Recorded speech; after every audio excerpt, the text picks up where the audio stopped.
idea. Good idea. See, she's brilliant. Who would have thunk it? I've been to Rome. I can't hear I've you. been to BJ. I've searched all over for a place to pray. I found the mosh pit and knew that this was it. I am a moshnik and I'm here to stay. As you can see, and I'm turning gray. You don't hear it. I don't hear it. Oh, because I don't. Thank you. I just think something about it. How about now? Singing and dancing in our Zoom, God. Some contemplation mixed with elation. I am a moshnik and I'm here to stay. And I'm turning white. Well, that's not the words. A chance to meet you. A chance to greet you.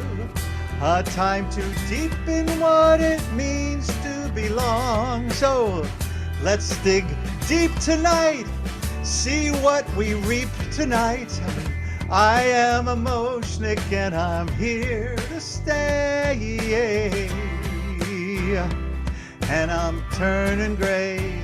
Hosh Paf playing from Shemayim.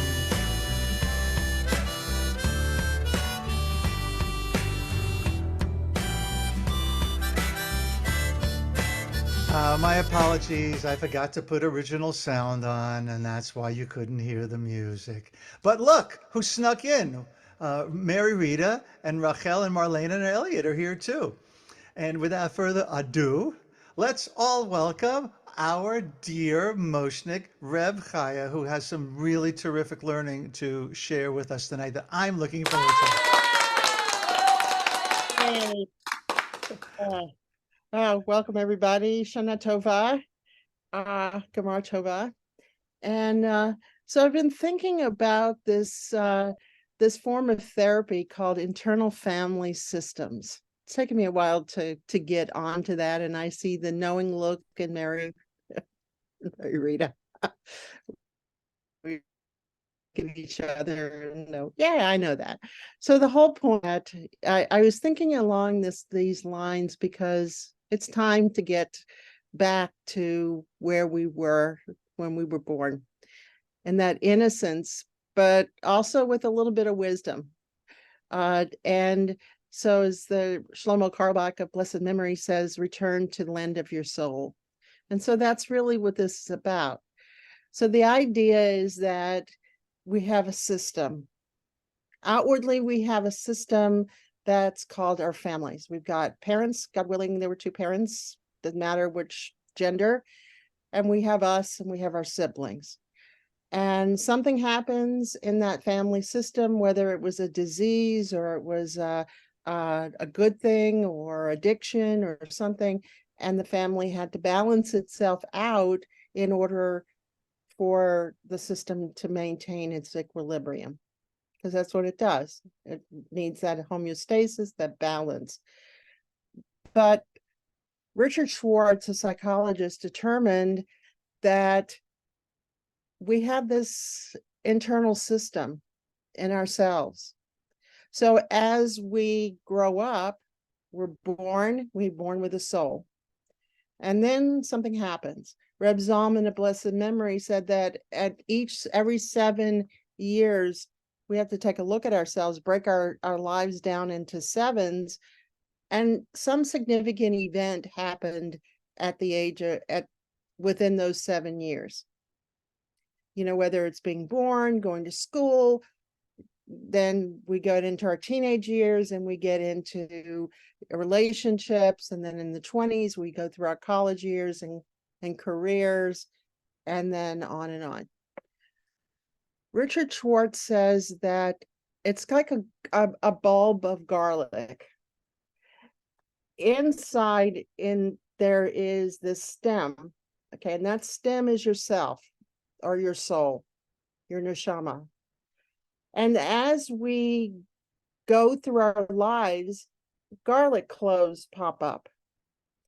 And we've got so many our clothes, that we don't get to so many layers, that we don't get to our soul and to that neshama, that self, that authenticity. And so what he determined was that there are 8 C words. And so what I'm going to do is I'm going to read a little bit of text, explain it, a little bit of text, and ask you a question. And so what I'd like for you to do is, if you're interested in responding to the question, is to raise your hand. So you pop up next to Reb Mark, and I'll answer and unmute, and then I want you to go inward and see how that felt. So the first is teshuva. I know it's not a C word, but I want to talk about teshuva because that's what we're in the midst of doing. We have just passed Elul, where we have worked on ourselves, looking at deeply into ourselves, and what is it that we need to get rid of. Get rid of the schmutz, or as the Hasids talked, the Rebbe of Lubavitch Rebbe's talked about klipot, the shelves. What do we do to get rid of those shelves to get to our inner self? So teshuva, and this comes from Deuteronomy chapter 30, verses 1-3. When all these things befall you, the blessing and the curse that I have set before you, and you take them to heart amidst the various nations to which your God has banished you, and you return to your God, teshuva, and you and your children heed God's command with all your heart and soul, just as I enjoin upon you this day, then your God will restore your fortunes and take you back in love. God will bring you together again from all the peoples where your God has scattered you. So the whole process through these 8 C words is to bring us back to ourselves, to that neshama, and to have that connection, which is one of the C words we'll get to God. So the first C word I thought of as we go through this is, how does Torah begin? Torah begins with creativity. And so we look at that God said, let there be light. Well, so how do we are B'Tselem Elohim, we are creatures of God. We are in the divine image. But I often confuse people by saying, what is the first thing that God created? And it wasn't light, it was the word.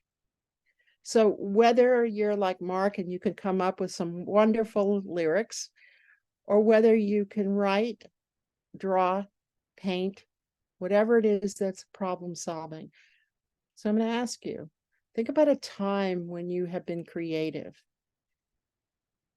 When was it? What was it? And how did you feel about it? So unmute, and we're a small gang, so just, I open it up.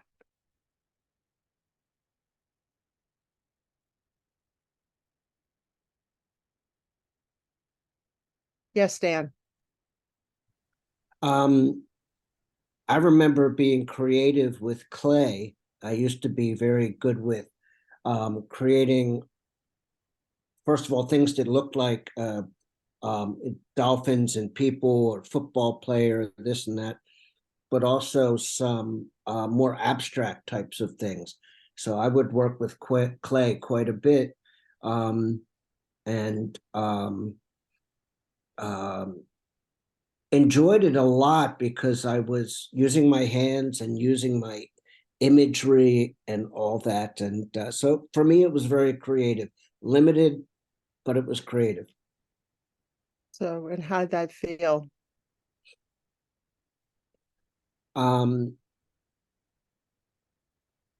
Wordless.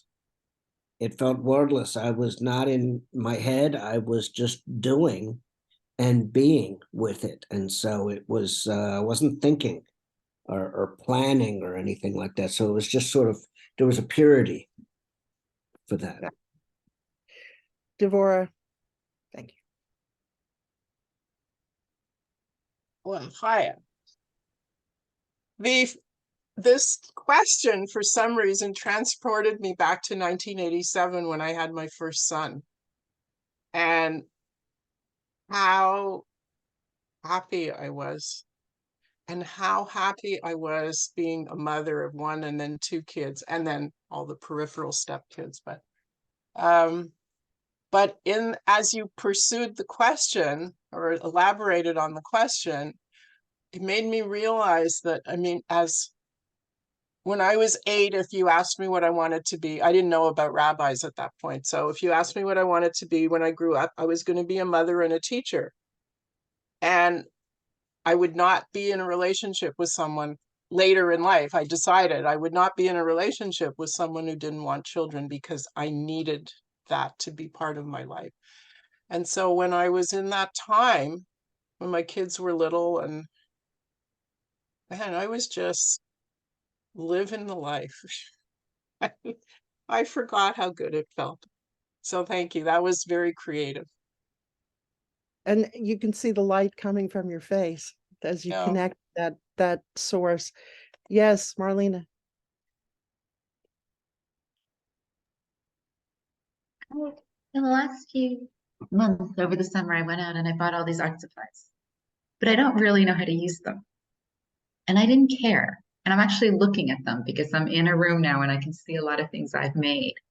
And I've decided that I'm a colorist of emotion and that I paint and I'm looking at driftwood and canvases and paper and different things.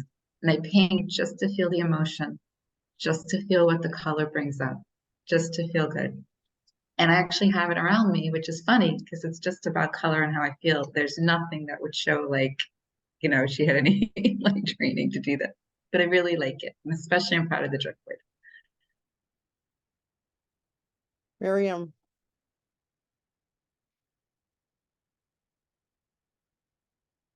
I think you're on mute. You're on mute. Yeah, I remembered to lower the hand, not to unmute. Um, what came up for me were just different flashes of where, in working with other people, I like there was at the time when I was the liturgy director of this big Catholic church, and working with we had liturgy teams, that were for some of the different masses or for some of the like the big, holy days. And, to see what we could create together was really amazing. And then I think about just holding the space, be it with, someone that I'm working with in spiritual direction or a group that I'm working with. It's like there is like such miracles and magic and wonders that happen with that. And it's not something that I feel like I do alone, but um that Shahina helps me to do. And so the people that I had dinner with on Erev Rosh Hashanah knew that I did not have my Torah passage fully learned. But I got to the point where Shahina said, I got your back. It's always my voice coming through you. And there was this miracle, well, it wasn't like I had worked at it, but, the next day, it really was that the two of us proclaimed that Torah. So like they were the kind of flashes I have that feel like just moments of my life, but they're like wonders that happen, whether working with people or just letting God in, that are worth, celebrating the creativity, the life that comes. Exactly. So I wanted to bring this up because this is in Exodus chapter 35, verses 30 to 31. And Moses said to the Israelites, see, Hashem has singled out my name, Bezalel, son of Uri, son of Hur, of the tribe of Judah, and endowing him with a divine spirit of skill, ability, and knowledge in every kind of craft. So if it happens to Bezalel, then it happens to us, that we have the ability to be creative, and no matter what form it could take, whether it's music or whether it's art or whether it's word or whether it's just problem solving. So the second C word is courage. Reb Chaya, Yes, go ahead. I just want to add something here, which is to note that Bezalel's name shares the same root as B'Tselem, which is the Atzel is a shadow. So if we look at our own creative abilities as being part of B'Tselem Elohim and living underneath a canopy between light and darkness and protected by the shadow, um, there's a deeper connection there in the Hebrew. And you pulling up those words is really important here to acknowledge. Exactly. And that each of us are creators. Why? Because we were created by the Creator, Habore, right? So it all kind of fits together very, very nicely. Thank you. You're welcome. Courage. And Moshe called to Yehoshua and said to him in the sight of all Yisrael, be strong and of good courage, for you must go with this people to the land which God has sworn to their ancestors to give you. That's Deuteronomy chapter 31, verse 7. And let's also not forget that in the midst of going to the Sea of Reeds, that who jumped in? Nachshon in folklore in Midrash. So it's like, okay, let's take a risk. We know we might drown, but maybe this God that is telling us to Moses to strike the rock and separate the waters, maybe we can go on dry land. And so I want you to kind of touch into that place for yourself, into your past.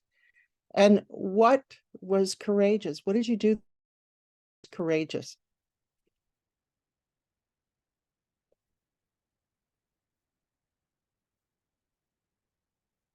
A time when you took a risk. Yes, Margarita. Well, what came up was when uh, Rabbi Daria said to me, I think you'd like DLTI. And I had no idea what Davening Leadership Training Institute was, but I went home and read it. And I said to Dan, I want to do this. And, like I arrived and I thought, oh my God, there's rabbinic students here. There are these cantorial students here. When I went, did not really know the flow of the Shacharit service, but by the time I was through, like the miracle that happened, but that took courage. And I remember like the second day when they were doing, Sean Zevitt was doing this exercise with us, and I kind of got up and I said, I'm here, and I'm thinking, my Hebrew is not that good, and everybody behind me was going, me too, me too, me too, me too. Yeah. And I realized that the courage was like taking that first step, like Nachshon. And then you realize you have a lot of people that are with you. Too, Aya, because you were there too. You I know, was. I was yeah, behind you, me too. yeah. And Devorah, you're agreeing, right? So somebody suggested that before she started DLTI was diamonding leadership training was this is breaking through the the trauma crust. So, you just kind of jump in, how much courage did it take for Moshe to go beyond his uh his inabilities, his shortcomings to keep going back to Pharaoh. Yes, Deborah.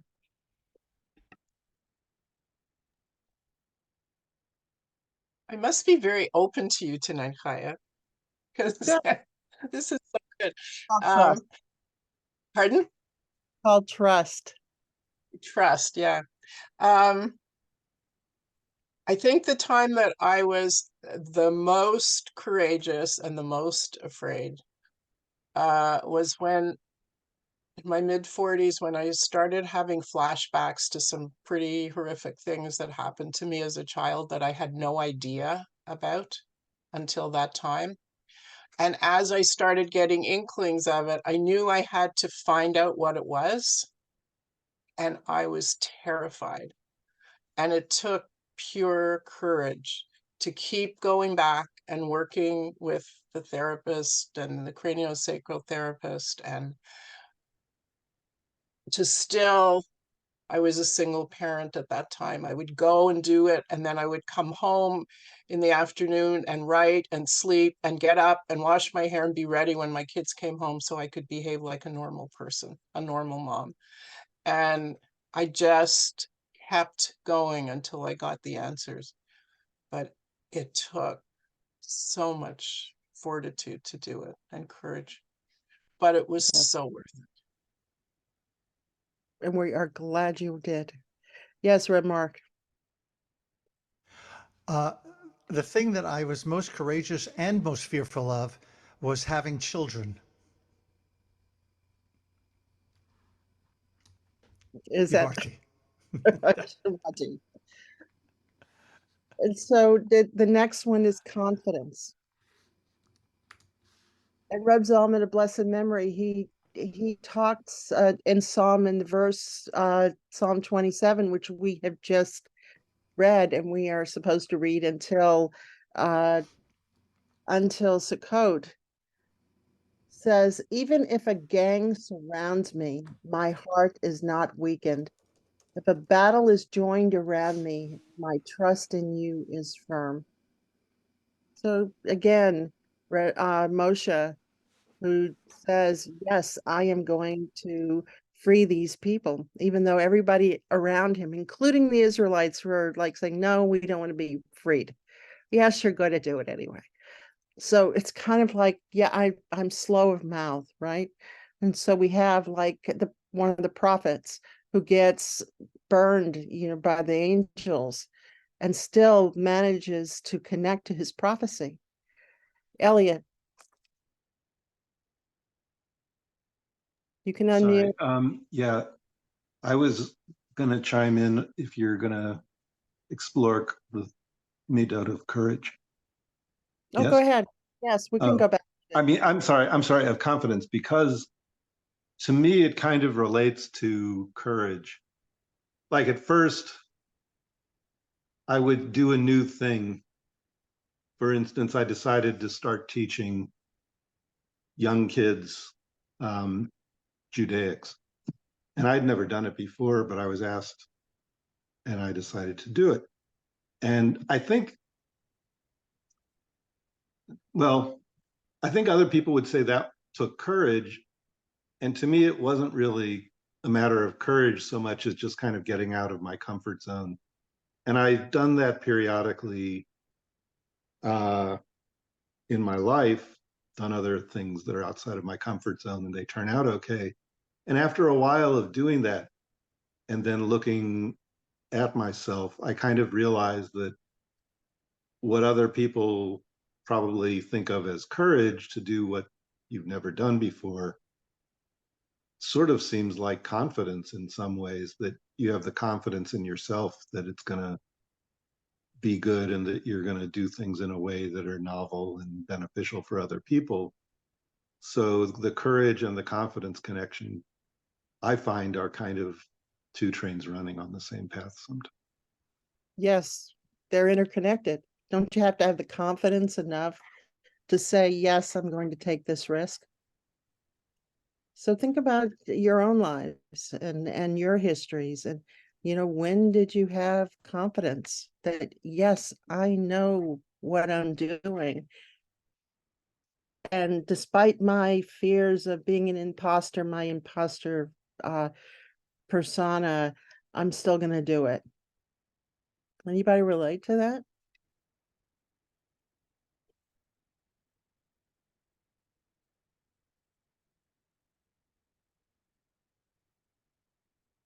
Yes, Dan. Yeah, I've had that feeling a lot, the imposter feeling. And but then there have been times, of course, where I've said, no, I'm not. I actually know what I'm talking about, know what I'm doing, know how to do it, know how to do it right. And in fact, maybe a lot of people, don't do this quite the right way. So I had some feeling of self-confidence and self-esteem to get over that very common for me, imposter feeling. And sometimes we have to risk the failure. One of the things that kind of got drilled into me was don't screw up at the Jewish Renewal Conference. You know, you have to be perfect. And so my group of my group of Wardenes, we did a morning Shakrit service, and I actually stood there and chanted amidst my new colleagues. And yes, I did screw up, but the odd thing was Rabbi Marcia Prager, who I love and respected, said, "Oh, I never thought of it that way." So it was kind of, she thought of it in a different way because of the way I mistakenly did it. So go figure. Devorah. Well, I thought of something that's a different strategy about confidence, and that is the lesson that I took on during COVID about the wisdom of not knowing. And I never in my life believed that I needed to know everything. I needed to plan things out. I needed to understand how things would be. And I took a leap of faith to go, okay, it's about not knowing. And most of the time, I have the confidence that that's correct for me, which is, as I'm saying it, it doesn't sound like it goes together, but it does. It really does. It Maybe does. it's not only confidence, maybe it's trust and faith. I don't know, but I think it fits. It works for you. Anyone else before we move on? So this is a big one. Compassion. It's odd to me that when I ask people to tell me how they're compassionate with themselves, they can't do it. You know, we're supposed to love the stranger as much as we love ourselves, you know, and but we tend to love the stranger, the neighbor, before we can love ourselves. So this is a verse that we are repeating over and over during this Haganim. It's Exodus 34 verses 6-7, and I think this is the epitome of how we should be treating ourselves, especially, and how we treat ourselves. Adonai passed before him and proclaimed, him being Moses, and proclaimed, Adonai, Adonai, a God of compassionate and gracious, slow to anger, abounding in kindness and faithfulness, extending kindness to the 1,000th generation, forgiving iniquity, transgression, and sin, yet not remitting off all punishment, but visiting the iniquity of parents upon children and children's children upon the 3rd and 4th generation. So how we treat, and it's funny because now if I say to someone, well, you know, if you've got a child in front of you, you know, that's hurting, what would you do? And these people have no idea. And suddenly I say, you have a puppy in front of you who's hurting. What do you do? You know, this is a lesson in compassion. How do we treat self-compassion so that we can exude that and be compassionate to other people? And this is a huge theme during Yom Kippur. So I want to ask you about your concept of compassion. Sometimes it's really hard to be compassionate. As you know, that someone is doing something that, God, how can they possibly do that? Don't they see what they're doing is wrong for them? And yet we have to open our hearts. You know, it's like Moses towards the end says, you know, we circumcise the foreskins of our hearts. You know, how do we take off that shell and open our hearts to be kind and compassionate to ourselves as well as to other people? So how does that resonate with you in terms of your own compassion towards yourself and to other people? Yes, Mary Rita. My first flash of being invited to look at this was on an 8-day retreat when I was 39 years old. And I just got this kind of gift that said, well, first of all, like as a Catholic, we were taught to love others and to love God. But there was, even though this is, what you cited was also in the Bible that I learned from, but we were never told to love ourselves. And I felt that the whole intention of that retreat was to learn how, or to begin to learn how to love myself. And so that was a long time ago, and I'm still working on that. But what it looks like is, just moments like I give myself some that time. I remember even like in my room, I like, okay, so Canadians, Devorah, Anne Murray, had a song that said, can I have this dance for the rest of my life? And that was like a tape I had with me. I was listening and driving up to the retreat center, and I decided that I had to dance with myself. Like I had to choose myself. And and now I'm in wisdom school. So these 6 months, the gift that we're invited to do is to learn how to step in and love ourselves deeper. And that, the stone that I like, the pebble I threw into the water was to let go of that times that I doubt that, that I don't, and to be able to, a kala, like to look. We were told that we were supposed, the last thing we were going to do was to go have a conversation with the goddess in one of my workshops. And I never thought, when I sat down in front of the mirror, like I looked in and I was looking at myself, and I thought, I'm that goddess, you know? So this makes a lot of sense. And it feels like I am healing a hurt that my mother knew how to be so compassionate with everybody else, but I think she doubted herself so much. So I feel like I'm also doing a lot of healing of my mom as I am like learning to love myself more. And it That, does make a difference in being able to love others. so as Tirza Firestone and Sufis tell us that we heal 7 generations ahead and 7 generations back. It Tara Brach, who is a Buddhist practitioner and meditator, said something a few years ago that I go, wow. Priest went to see a woman who was addicted, and he said, what do you think God thinks of you? Let that settle in. What do you think God thinks of you? You're here for a reason. So it's astounding. So the next one is curiosity. And this comes from Avod de Rabbinah, and it says, what were Akiva's beginnings? It is said up to the age of 40, he had not yet studied a thing. One time, while standing by the mouth of a well in Lydda, he inquired, who hollowed out this stone?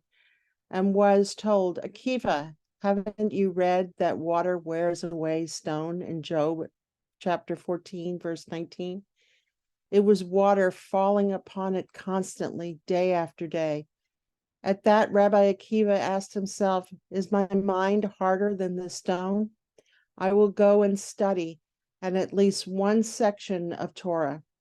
He went directly to a schoolhouse, and he and his son began reading from a child's tablet. Rabbi Akiva took hold of one end of the tablet and his son on the other end. The teacher wrote down Aleph and Bet for him, and he learned them, Aleph to Tav. And he learned them, the book of Leviticus, and he learned it, and went on studying until he learned the whole Torah. Then he went and sat before Rabbi Eliezer and Rabbi Joshua. My masters, he said, reveal the sense of Mishnah to me. When they told him one halakha, he went off to reason with himself. This aleph, he wondered, what was it written for? Then bet, what was it written for? This teaching, what was it uttered for? He kept coming back, kept inquiring of Rabbi Eliezer and Rabbi Joshua until he reduced his teachers to silence. So how does curiosity play in your life? What rabbit hole do you go down?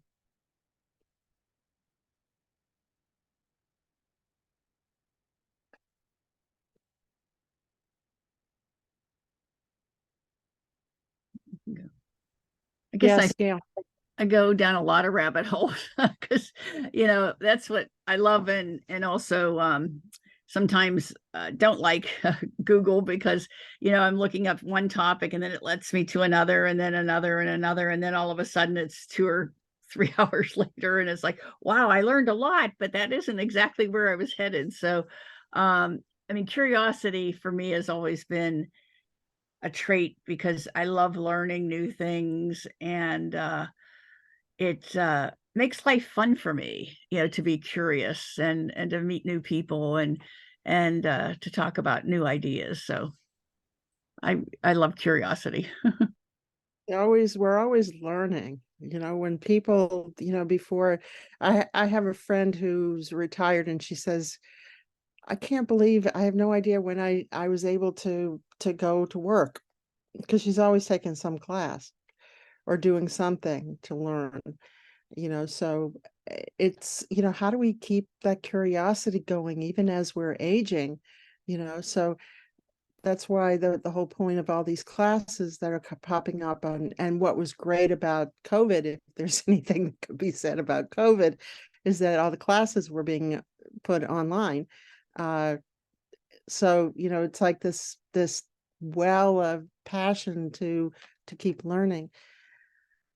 Next month I'm going to Prague, and I discovered that Prague is where the golem was created. And golem is, in a sense, it hasn't been really talked about, but golem is so 21st century because it's the beginning of artificial intelligence. And so this is an interesting thing that I'm going to be exploring while I'm there, is that the Maharal, which I just got the Maharal's version of discussing the Parsha. So the Maharal and the Rebbe of Prague created the golem, or mythology is that he created the golem. So, how do we bring that ancient mythology into the 21st century, and what can we do about it? So this is an interpretation of Kisavo, and this is the next C word, clarity. When one prays, one addresses and acknowledges specific areas of one's life that must take for granted as being initial endowments. However, when the Jew prays, it is not only acknowledging all these benefits of endowments, but rather we supplicate God to continue to provide these endowments in order for us to be productive in this life. Therefore, when one stands and supplicates God as prescribed by Moshe, it would restore that negation of self, which is necessary for one to dedicate oneself to the service of God. What are we here for? To become this clarity that, well, we get it, to have this clear connection of what we're supposed to be here for. Yes, David. I wonder if there's any way you can repeat where that quote comes from, and if possible, repeat ahead, the David, quote itself. It's from Torah.org, Beyond Peshat 5771 Kisavo. When one prays, one addresses and acknowledges specific areas of one's life that must most take for granted as being initial endowments. However, when the Jew prays, it is not only acknowledging all these benefits as endowments, but rather we supplicate God to continue to provide these endowments in order for us to be productive in this life. Therefore, when one stands and supplicates God as prescribed by Moshe, It would restore that negation of self, which is necessary for one to dedicate oneself to the service of God. So we understand where God is, and we understand our connection to God, because that's the next one. We'll talk a little bit more about the next one. But how do we clarity about, often I hear the same thing: what is my purpose in this lifetime? We're born and we're here for a reason, whether we do it through art, or we are a healer, or we are, a creator, whatever it is that we are here for.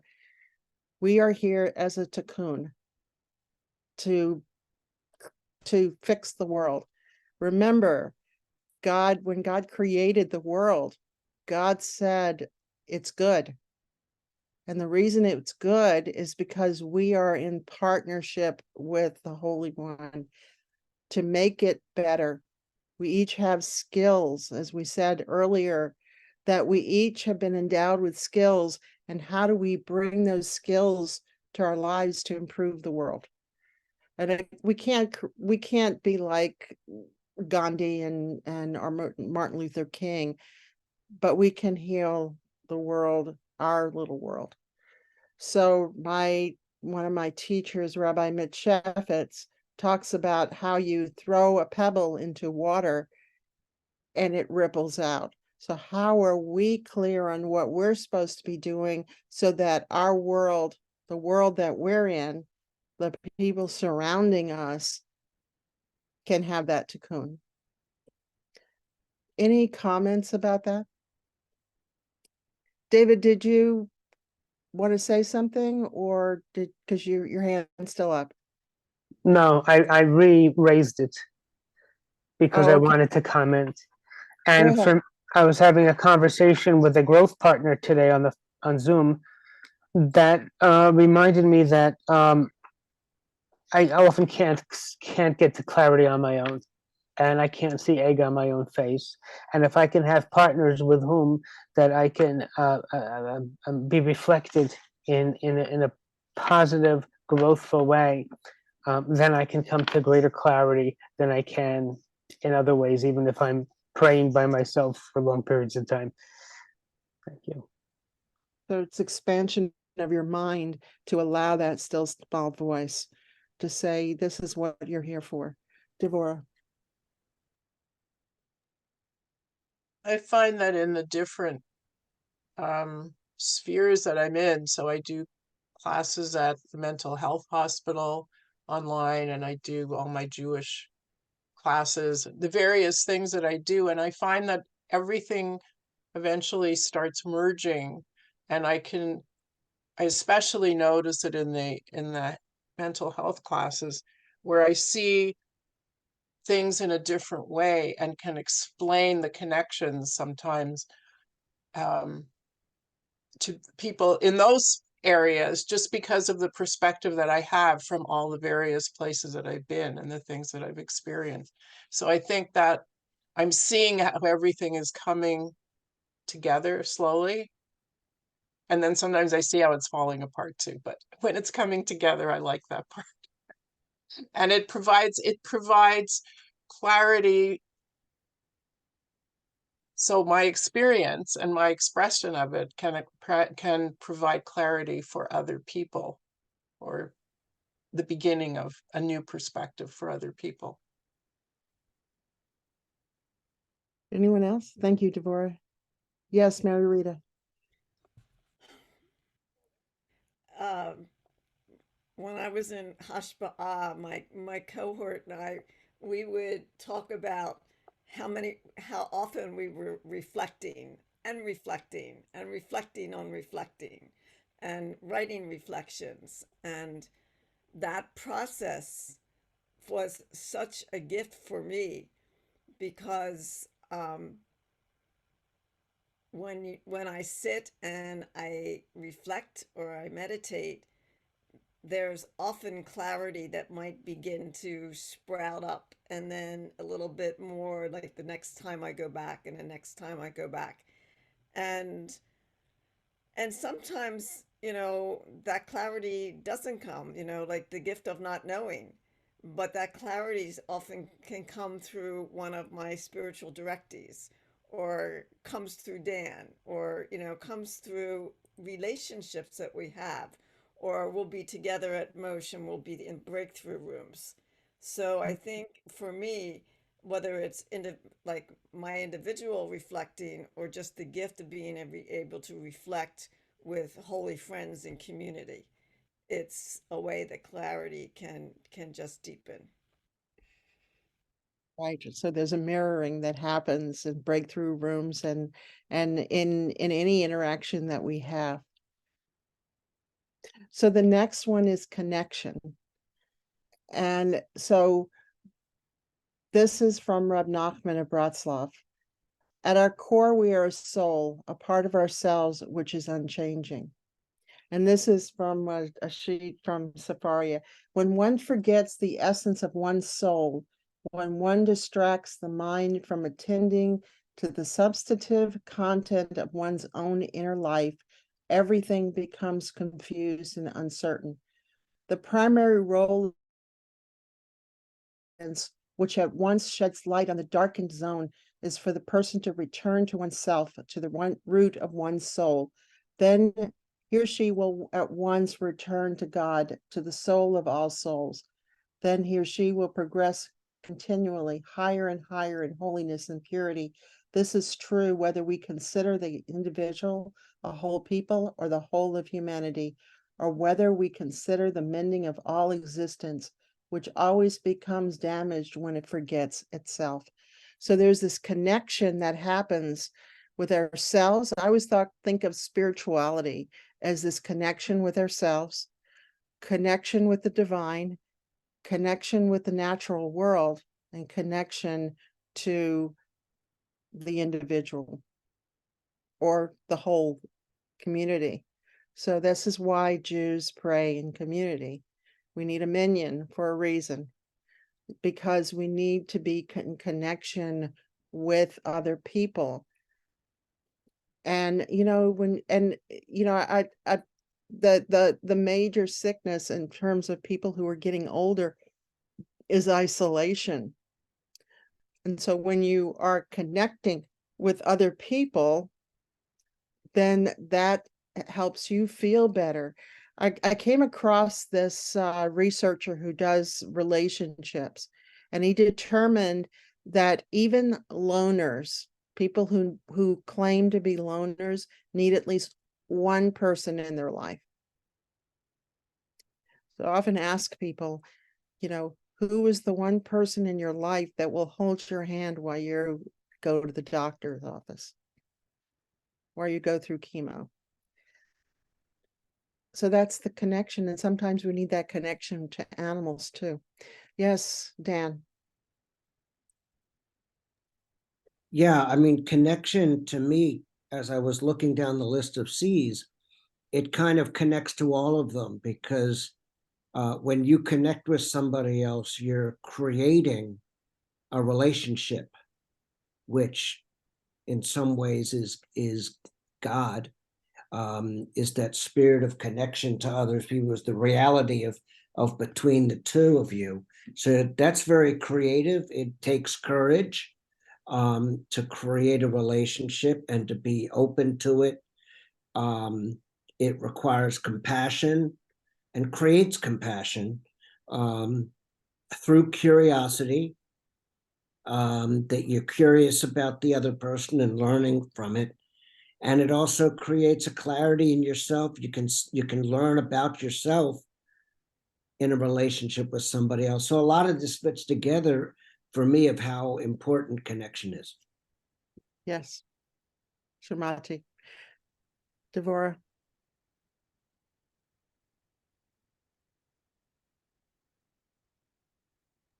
Well, I have to say that until I came to Moshe, I only knew in my head that this is what was supposed to happen in community, and how connections were supposed to be, and why davening in a group was so important. And I never felt it though. And it's only now in Moshe, with friends who are so far away, even, that I feel it. And it's very powerful, incredibly powerful. And took a lot of years for me to find it. That song we sing in the beginning, it's like it's really true for me. And so it makes me see the world and see life so differently now, to actually know and feel what that feels like and to be a part of it. What the most wonderful thing that happened this last year was actually hugging people in real life that I've only known in on Zoom. And and to have my favorite marks together, that was like the most awesome thing. So, it- so that this connection is so important. So I want to end with the last one. I was sitting at Isabel Freeman and listening to our Torah class. Something occurred to me. We spend we're at the end of the Torah cycle, and we're about to cross over to the Jordan. Now, most of us are going to make Aliyah, you know, so what happens after Moses dies and there's this chaos, and we are back at the Garden of Eden, Gan Eden. And what is Gan Eden? It's calmness. We don't think, yes, we're concerned about Israel, in the land, and that is important. But what do? We meditate. We want peace. We want calmness. We want serenity. So this comes from duties of the heart. When he is struck with a severe financial loss or some calamity occurs to one of his loved ones, if his calmness overcomes his shock and he humbly accepts the Creator's decree and justifies the divine judgment, this attests to good submission and to his loneliness before God. As the verse tells us of Aharon, when Nadav and Avihu were killed by a heavenly fire, and Aharon was silent, in Leviticus chapter 10, verse 3. And David said, be silent to God and wait patiently for him, in Psalms 37, verse 7.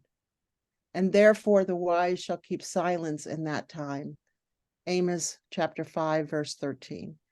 So that's what we're doing. We're connecting to that serenity, that Gan Eden. We hope to have that connection to Gan Eden, that calmness, that serenity before we die. And that we're actually whisked up there because of our Kaddish, our beloved's Kaddish. So that's why we do meditation on Wednesday afternoons, right? To connect to that calmness, that in the midst of this chaotic week and the stresses, that we can still connect to that serenity and that calmness. So I'm asking if you want to mention about calmness a few minutes, and how this experience of going through these C words connected you to your true authenticity, yourself, your neshama.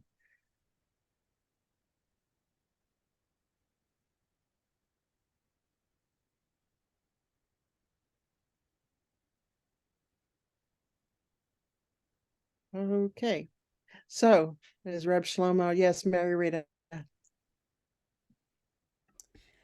I was thinking it's like being in a breakthrough room. Sometimes things just need to be said out loud, and having the opportunity then to say, how is how is this for me? And to be able to share it with each of you helped me to be clearer. And sometimes if you just if somebody just sends an email and it has all those words, I'd be sitting there thinking, okay, yeah, I think I know something, I think. But there is something about being able to reflect it back. And Haya, you did such a wonderful job kind of mirroring each of us back, that I feel like this is just the first level. I feel like what I heard from other people also, and what came up for me, that this is another. There's other layers that between now and Yom Kippur, but then beyond there, that we're going to be keep on pulling back and going deeper and deeper. So it. Thank you. It was a gift for me. Thank you.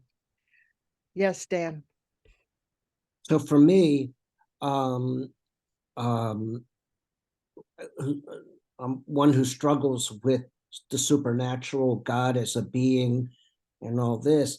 These midot, these attributes or um, elements of godliness, being, emulating being like the God that we believe in, are important to keep in mind.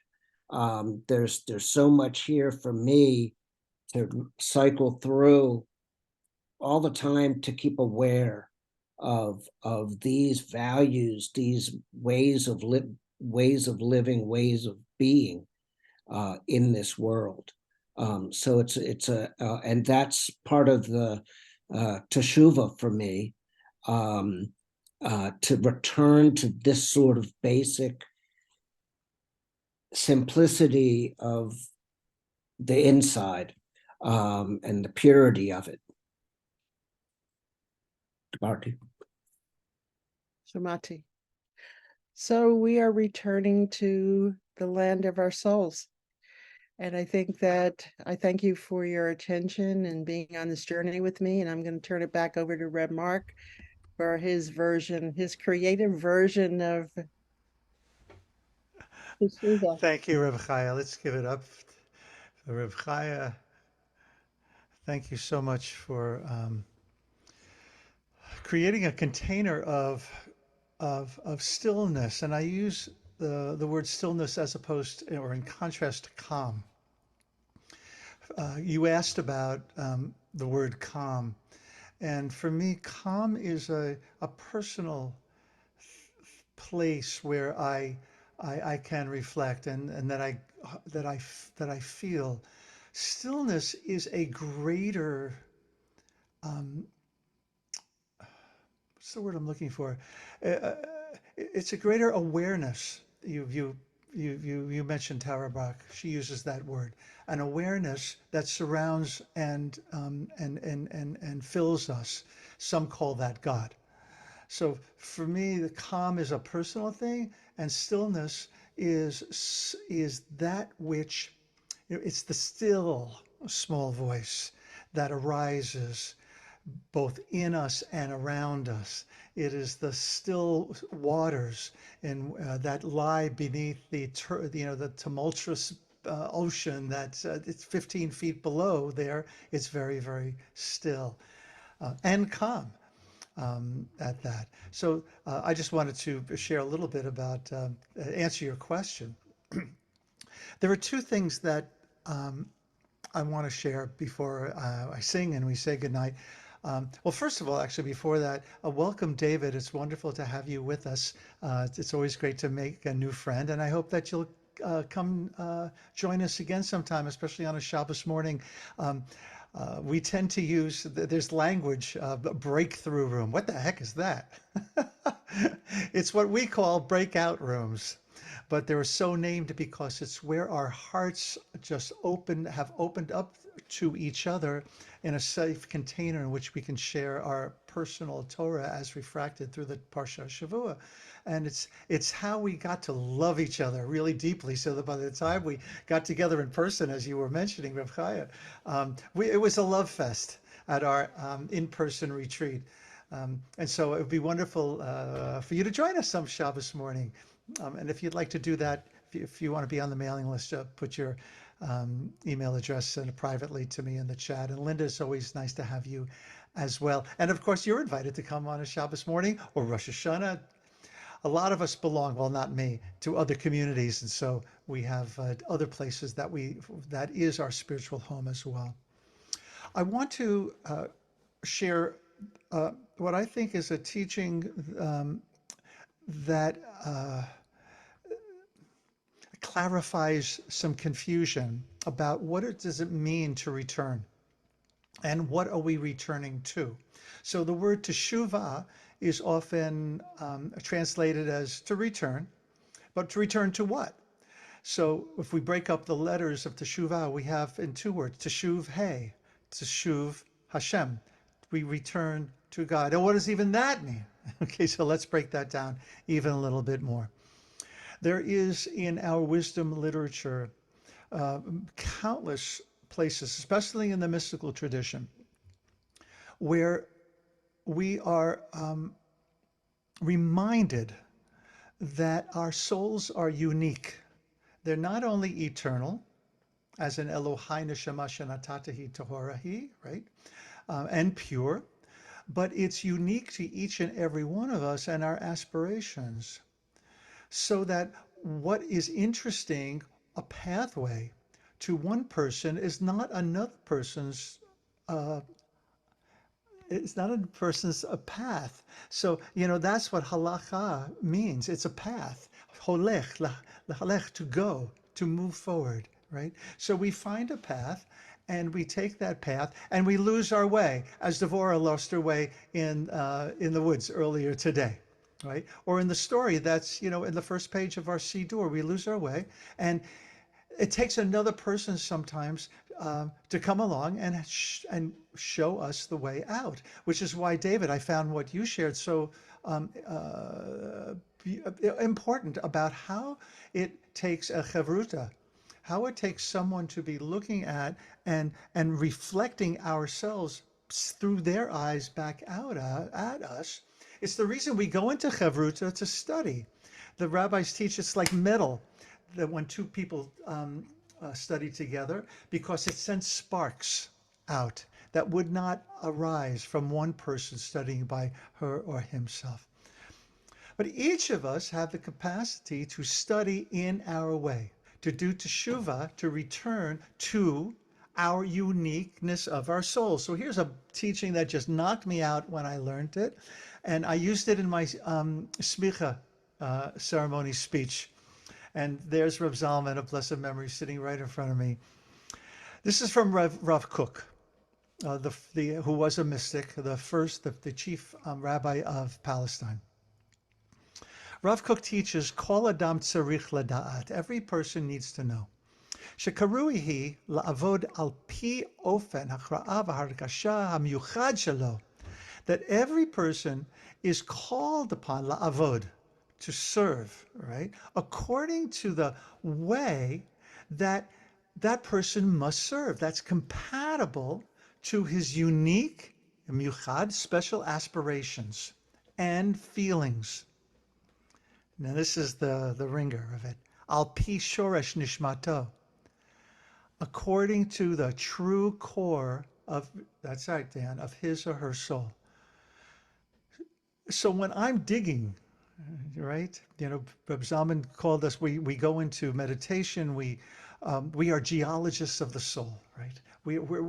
Everything you shared, you gifted us with, Reb Chaya, are tools to do just that, to be geologists of our own unique soul. And so when we're returning, we're not just returning to this general place where, la-di-da, where all souls meet and everything is one. Well, that's a beautiful place too.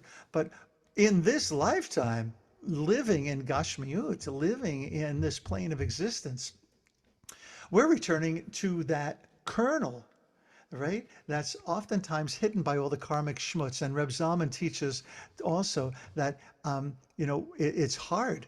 But I'm going to find that exactly. He says, the hardest thing to believe in is that karma is fixable. The hardest thing to believe in, that karma is flexible, is fixable.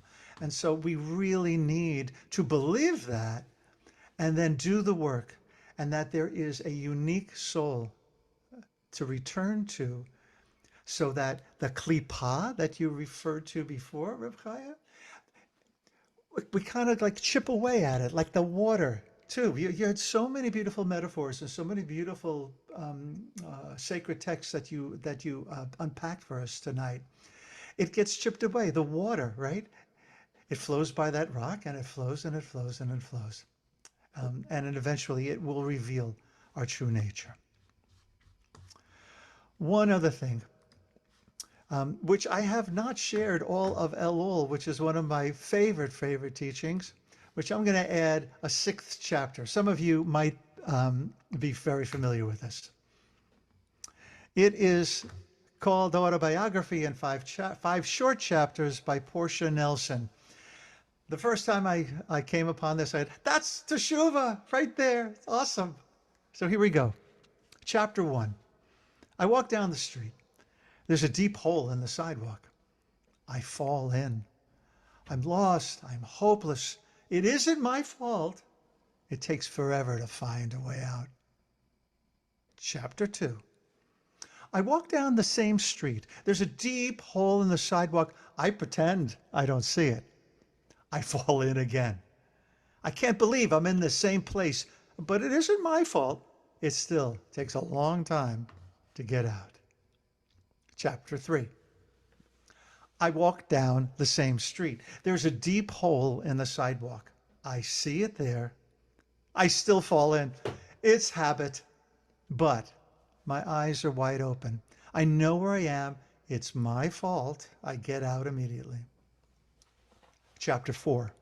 I walk down the same street. There's a deep hole in the sidewalk. I walk around it.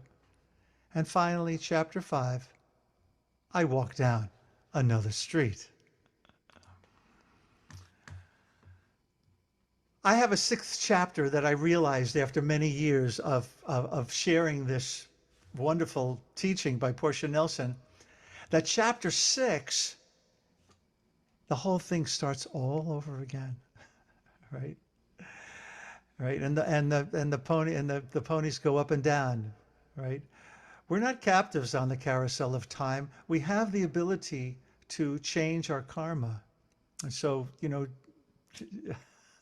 those lyrics don't exactly capture the spirit of Rosh Hashanah and Yom Kippur, that we can actually transform the severity of the decree. Well, now, what am I quoting here? Anybody? You know the little section right after? Unetana Tokef. Thank you, David. Yeah. Yes, right after Intana Tokef, right? Utshuva, right? Utfila, utzetaka, ma'avirin et roa hagazera. That can circumvent, right? Or I love the unpacking of it, that can transform what the karma that is baked in to the lifetime of searching, and making mistakes that we have, and that we can do that. And that to me is just such, it brings me hope. And that's what I'm going to talk about Friday night for those of you who will be joining me for Kol Nidre. So Sunday. thank you. I'm sorry? Sunday night. Sunday night. Why did I say Friday night? Because it's Shabbos. Good things. I just want to just say something before you start. Please. I started out with the story of the garlic, and it's been bugging me. I had to go get my garlic because I have a clove that is almost, you can see the stem. And so I wanted to just tie it up with there so you can see. Nice. That's what you've done. We can just pull off all the rest of these cloves now and come back to the stem. Absolutely, it's a metaphor. Great. So we're going to close. Just don't crush the garlic cloves. Reb Chaya, thank you again so much. And thank you all for lending your sacred presence this evening. This is the time for returning to the one from where I've come from. Who am I? And you repeat, who am I? Where am I? Where am I? When will I be the one who I was meant to be? Who am I? Who am I? Where am I? Where am I? When will I be the one who I was meant to be? This is the time for returning, sing it with me, it's pretty easy, to the one from where you've come from. Now sing it to somebody else here. Who are you? Who are you? Where are you? Where are you? When will you be the one who you were meant to be? Who are you? Who are Who are, you? Where are you? where are you? When will you be the one who you were meant to be? This is the time for returning to the one from where we've come from. Now searching around the room and allowing our eyes to take in everyone. Who are we? Who are we? Where are we? Where are we? When will we be the ones who we were meant to be? Who are we? Who are we? Where are we? Where are we? When will we be the ones who we were meant to be? We'll sing the first verse one more time. This is the time for returning to the one from where I've come from. Who am I? Who am I? Where am I? Where am I? When will I be the one who I was meant to be? Who am I? Who am I? Where am I? Where am I? When will I be the one who I was meant to be?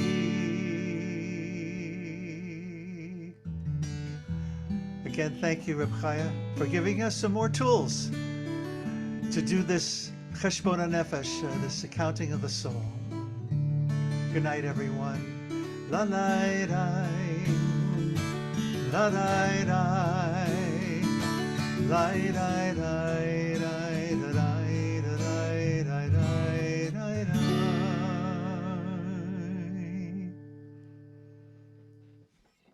Thank you. Lila Tov and Shana Tova. Yeah. Latitude and Shana Tova. Thank you. I Yeah.